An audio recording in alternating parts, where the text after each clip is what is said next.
Chicos, buenas tardes, ¿cómo están? El grupo que nos faltaba está ya. Yarit, María Flores, Giovanna, Gloria.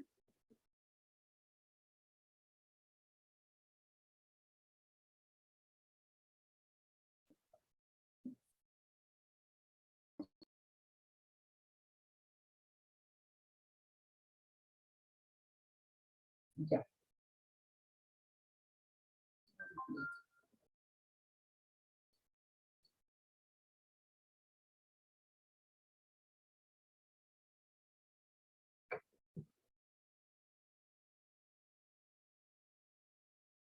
Bien. Entonces, un minuto más y iniciamos, por favor. Solamente están 3, pero con eso terminamos. ¿Les parece?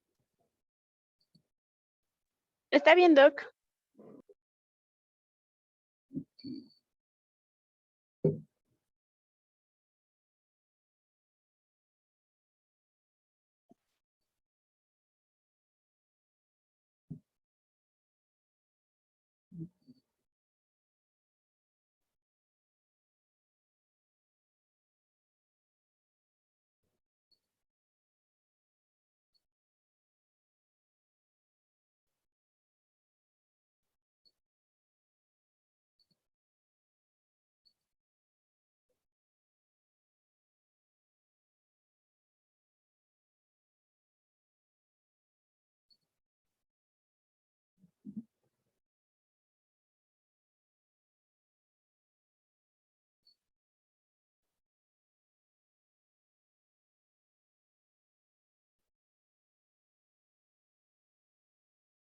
Ok. Ya estamos. Entonces,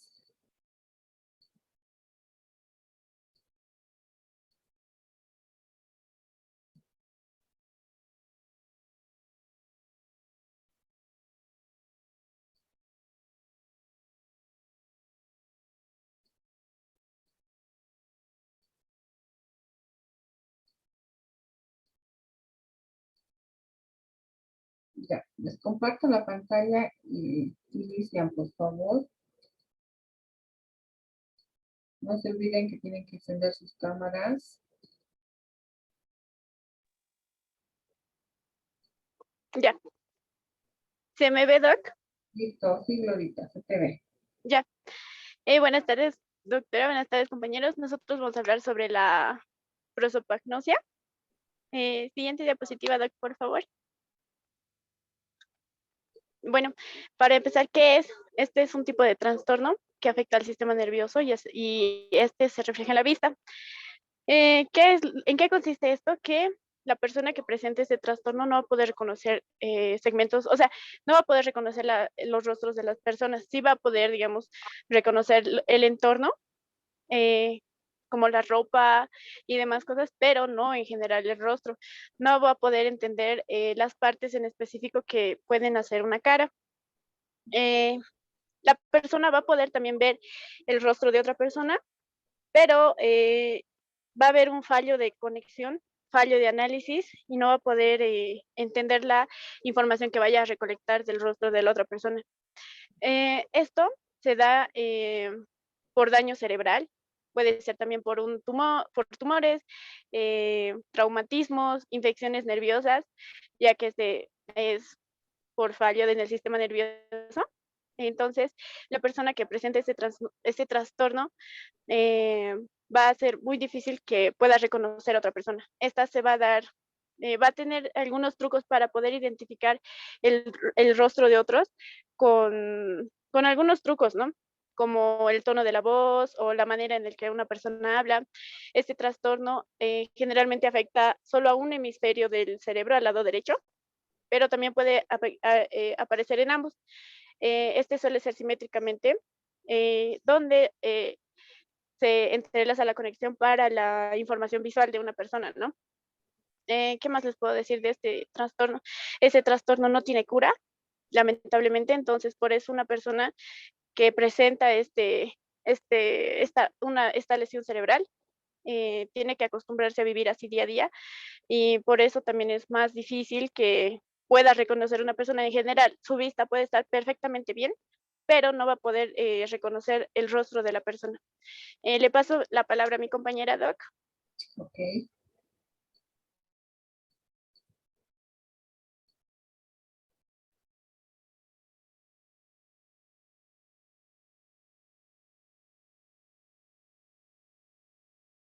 ¿Quién va a continuar? Yo, doctora, perdón. Como reciben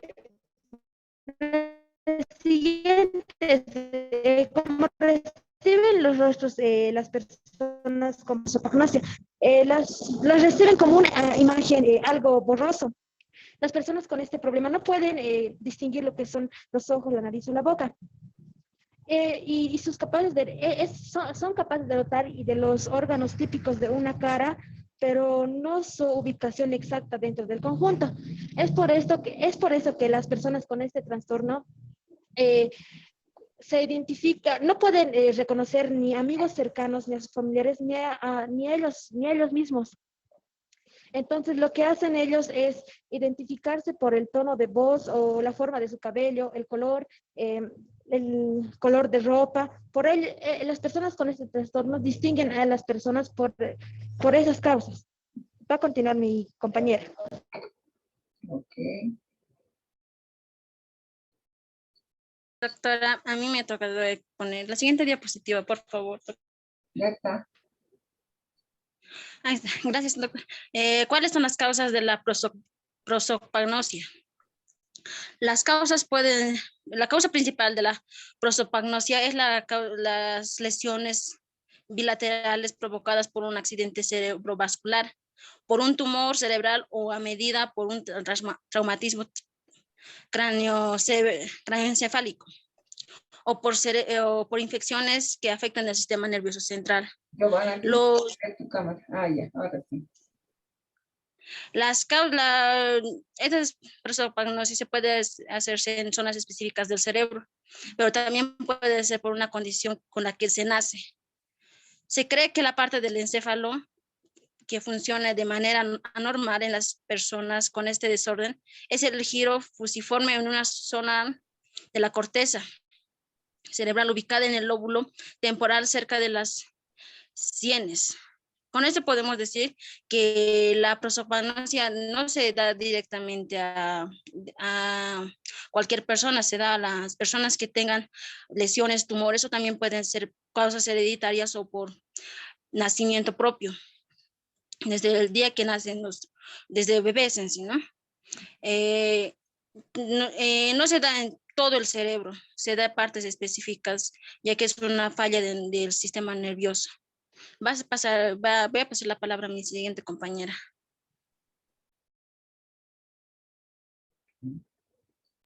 Hola, Doc. ¿Se me ve? Hola, Yari. Hola, hola. ¿Se me ve? Sí, se te ve. Ok. Listo. Bueno, voy a hablar un poquito del mecanismo para sobreponerse a este tipo de condición.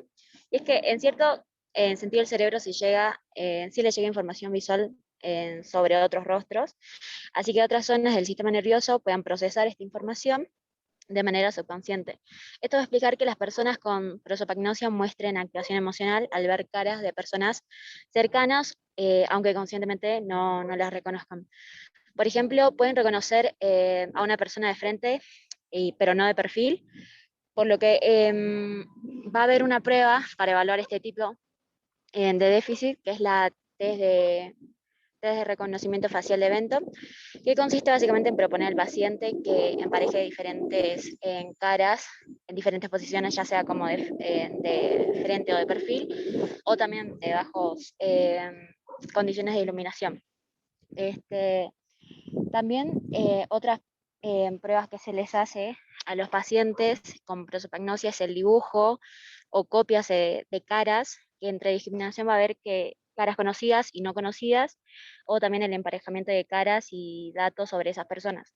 Pero como ya se había mencionado antes, es de que puede suceder que esta persona pueda reconocer a esta persona, o sea, que esta cara le resulte conocida de cierta manera, pero el paciente no va a poder asociar o relacionar esta información que tiene acerca de esta persona diferente. Eso es todo, Liz. Ya. Gracias. Ok. Bien, chicas. ¿Alguna pregunta del resto del curso?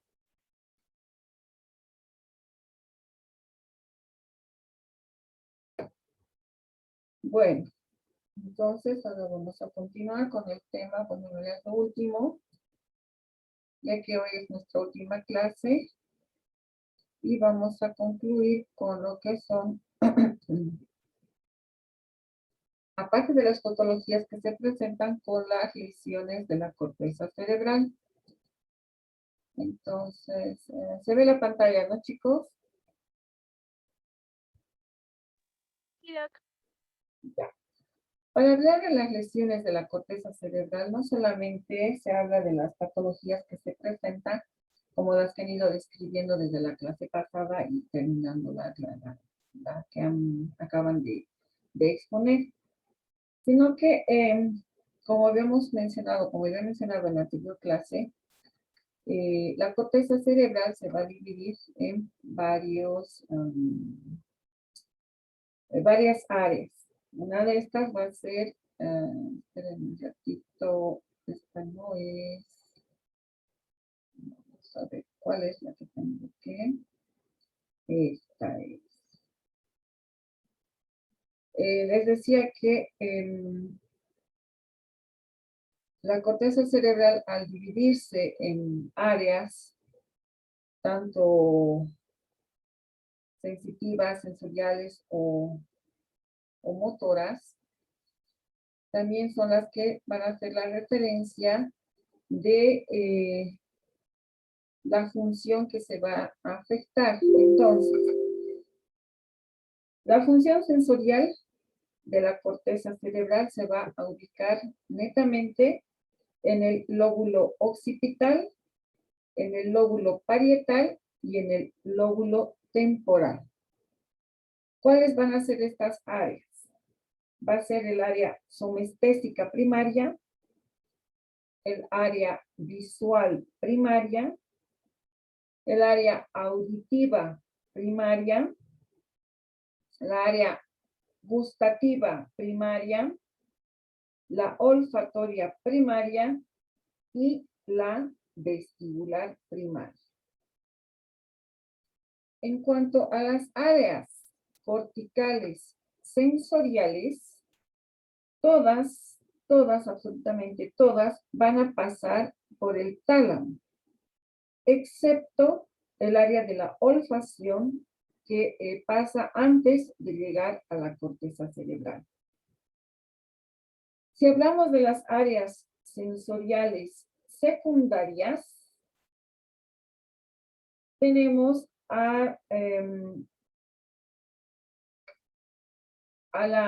esta área secundaria se va a localizar junto o adyacente al área primaria. La función que va a presentar va a ser netamente de registro. ¿Eso qué quiere decir? Que va a tener un menor tamaño de las áreas primarias y su ablación no va a afectar a la modalidad sensorial que es específica.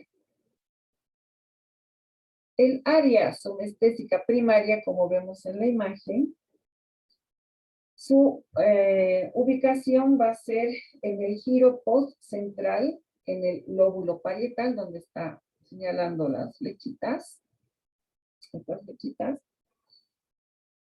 que corresponden al área de Brodmann 3, 2, 1 o 3, 1, 2.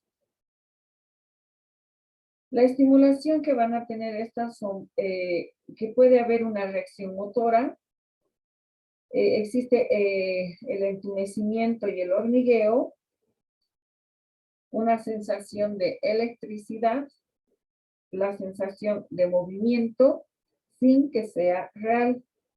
Esto es de carácter contralateral, o sea que todos los estímulos que van a ir, que son en el lado derecho, van a ir hacia el lado izquierdo, ¿no? Y así viceversa. Excepto en el área de la cara donde es bilateral, o sea, en los dos lados. Luego, esta área somestésica primaria, cuando se lesiona, existe la pérdida del tacto discriminativo y la propiocepción. Entonces, va a haber un reconocimiento general del dolor, de la temperatura y el tacto, pero todo esto es ligero. Esto se determina a nivel talámico y en la corteza se percibe el origen, la intensidad y la calidad. En este caso, las aferencias a nivel del tálamo van a estar en el núcleo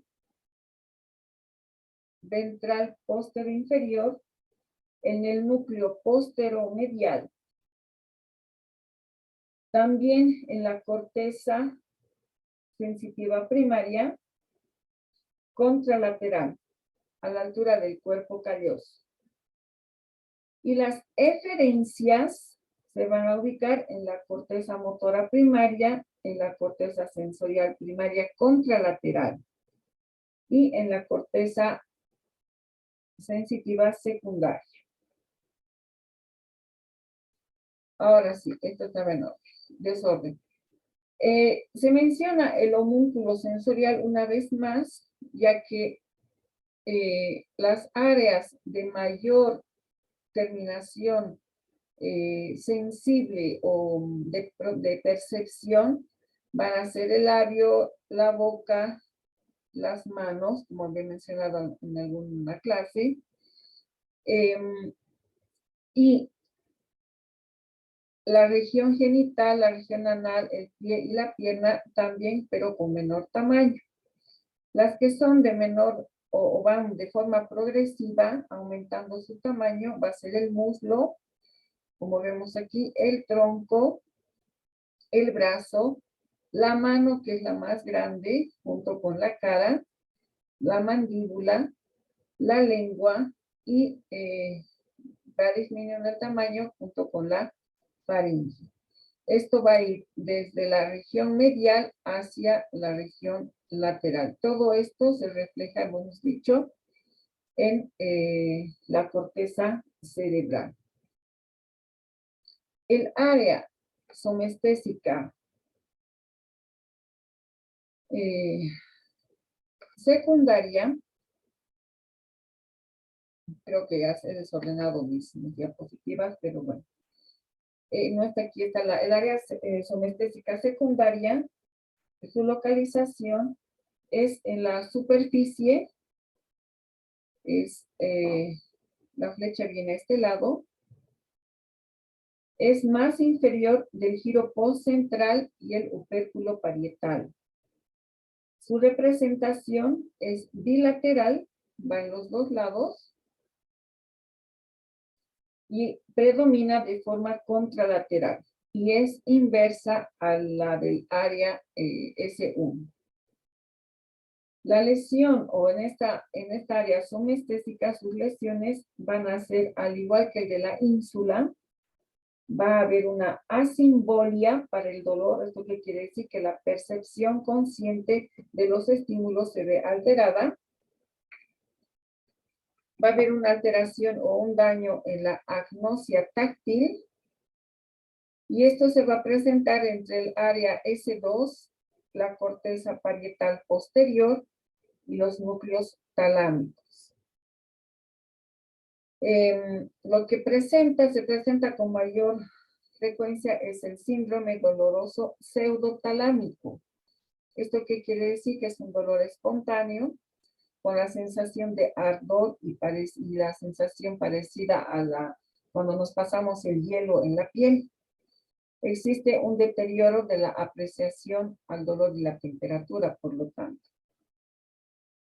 Las aferencias del área sonestésica secundaria van a ser responsables de la corteza S1 ipsilateral y la eferencia en el área S1 ipsolateral. La corteza S1 contralateral y el área M1 ipsolateral. En este caso, sus áreas de asociación primarias nos van a dar lesiones unilaterales y bilaterales. Las lesiones unilaterales se presentan por negligencia de la mitad contralateral del cuerpo y el espacio visual. Y las bilaterales nos darán la ataxia óptica. Ahora sí, en esta corteza visual primaria, como vemos, los tipos de fibras van a ser las retinianas periféricas y las maculares. Y su localización va a estar en el área 17 de Brovio. Las retinianas periféricas en la parte anterior y las maculares en la parte posterior. Esta corteza visual primaria se localiza en el giro calcáneo, aquí atrás, en la superficie medial, incluyendo el giro lingual ventral y giro cuneiforme dorsal, lo que corresponde al área 17. Aquí, ¿no? Todo esto que está grande.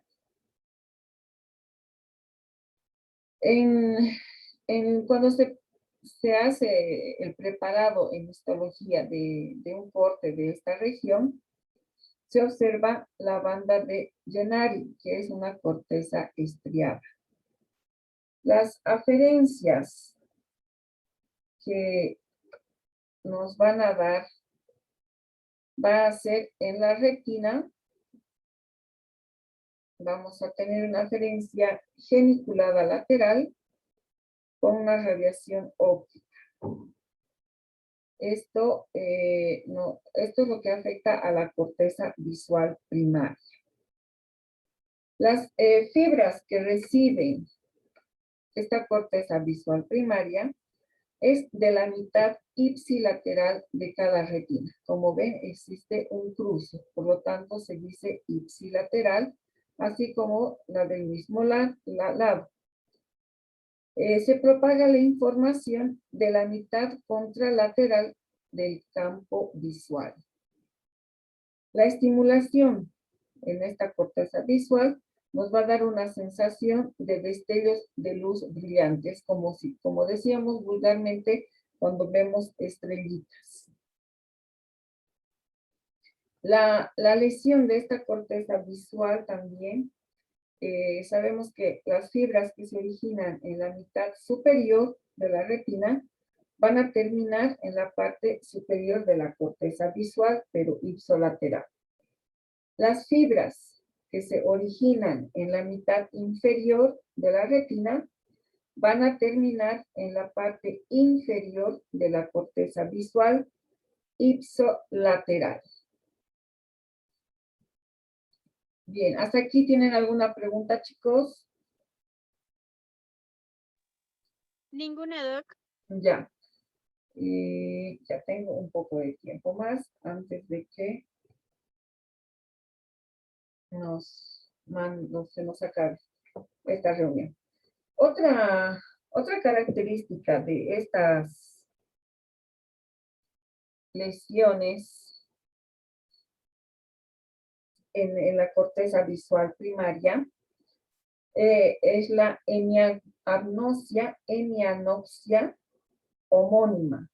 que es una lesión en la mitad contralateral del campo visual. Tenemos la cuadrantanopsia contralateral superior, que afecta al cuadrante contralateral superior del campo visual, donde hay lesiones en el giro calcarino inferior. Y la otra lesión va a ser la cuadrantanopsia contralateral inferior, en la que se afecta el cuadrante contralateral inferior del campo visual. Entonces, si se dan cuenta, en las lesiones de la corteza visual primaria, lo que se lesiona o lo que va a afectar básicamente va a ser en la visión por los cuadrantes. ¿Se acuerdan que cuando hemos hecho el sistema nervioso autónomo, hemos hablado de los sentidos, y en el sentido de la visión les he descrito lo que son los campos visuales, ¿no es cierto? El campo cuando vemos el vertical y el horizontal. Entonces, cuando se lesiona la corteza cerebral,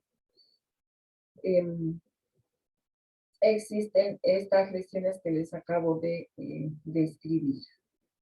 Bien, continuando entonces con las lesiones ya de forma específica, vemos que en la corteza visual primaria, las vías aferentes están descritas aquí. ¿Dónde está la vía?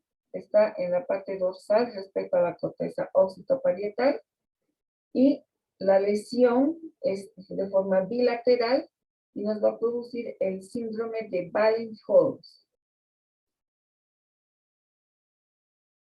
¿Qué es lo que nos produce? Una agnosia visual, donde en la parte ventral respecto a la corteza occipitotemporal. ¿Me entienden ahí, chicos?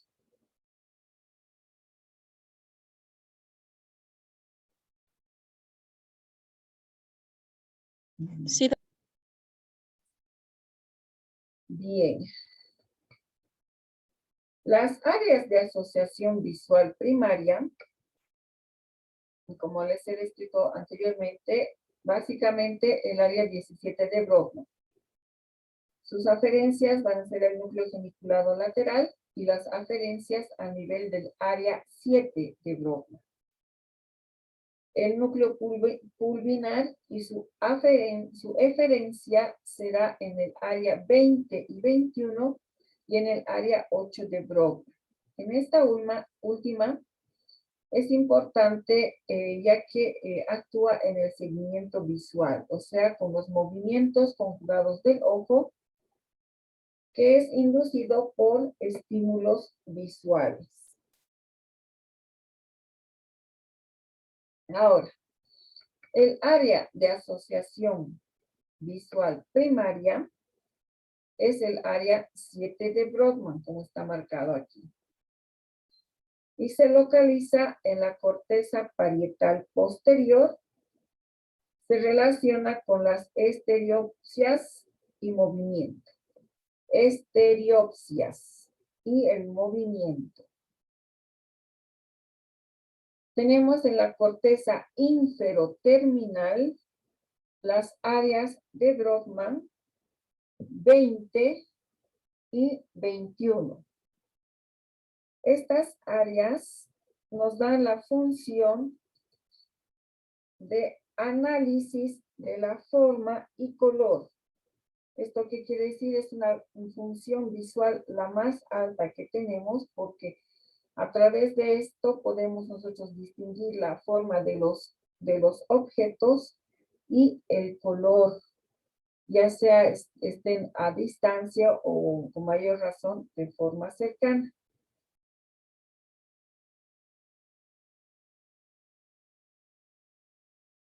La estimulación, especialmente del área 21, nos va a dar las alucinaciones visuales.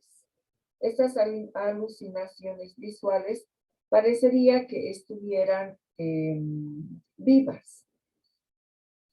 Y en la parte inferior es donde se localiza la visión a colores. La lesión que pueda presentar en esta área de asociación visual es unilateral. Por lo tanto, se denomina hemianopsia central. No se olviden entonces que es el área 20 y el área 21 de Brodmann, junto con el área 7.